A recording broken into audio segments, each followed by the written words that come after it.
জানেন বিগত দিনে এদেশের তরুণের জীবনের তাজা রক্ত দিয়ে ওই রাজপথ রঞ্জিত করে অর্জিত হয়েছে বাংলাদেশের স্বাধীনতা। সম্মানিত উপস্থিত, এক স্বাধীনতা এক জীবনবাস দেখবে এদেশকে স্বাধীনতার করার পরে আমরা আর দ্বিতীয় কোনো জীবনবাসদের হাতে এদেশকে আমরা দিতে পারি না। সম্মানিত উপস্থিত, বিগত দিনে যারা জীবন করেছিল শরীর করার ভবিষ্যতে জীবন করে তাদের মতো আজকে এইভাবে তাদের মতো এদেশ থেকে পালিয়ে যেতে হবে।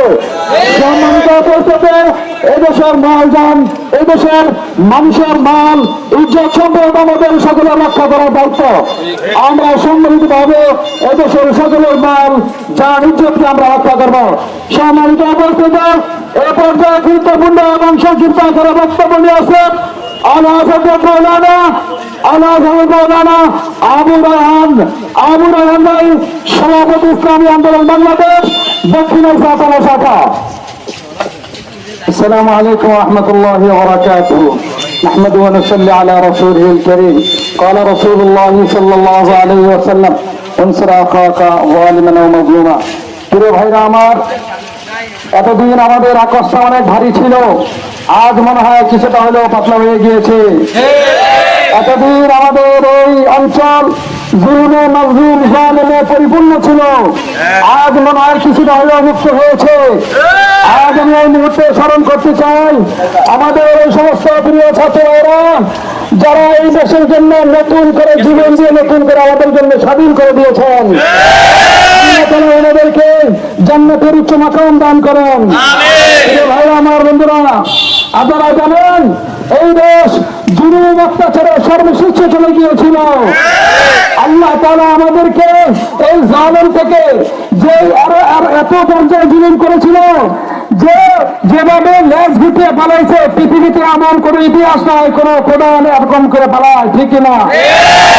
আর যদি দ্বিতীয়বার কেউ জুলুম করতে আসে তাদের পরিণত এই অবস্থা হয়।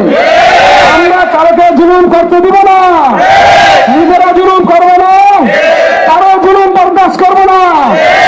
যারা স্বাধীন করেছে তাদের আত্মার মাগফিরাত সবসময় দোয়া করবো, এবং কোন জালেম যদি আমাদের কাছে আসে আমরা তাদেরকে ধরে আইন শৃঙ্খলা বাহিনীর কাছে সমর্থ করবো।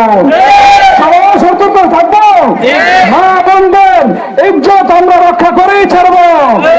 এই দেশকে নতুন এক সূর্যের জগৎ আমরা নিয়ে যেতে চাই। যদি নতুন এক সূর্য উঠবে পৃথিবীর আনাচে কানাচে থেকে বাংলাদেশকে পাবে একটি নিরাপদ সমৃদ্ধ দেশ। এই জন্য আমরা শুধু আপনাদের কাছে এসেছি ইসলামী আন্দোলনের পক্ষ থেকে শুধুমাত্র সতর্ক করার জন্য। জালেমের পরিণাম কোনোদিন ভালো হয় না, ভালো হয় না, ভবিষ্যতেও কোনোদিন ভালো হবে না। আজকে যারা এই পর্যায়ে আছে ভবিষ্যতে আরেক ধরার পর্যায়ে ছিল।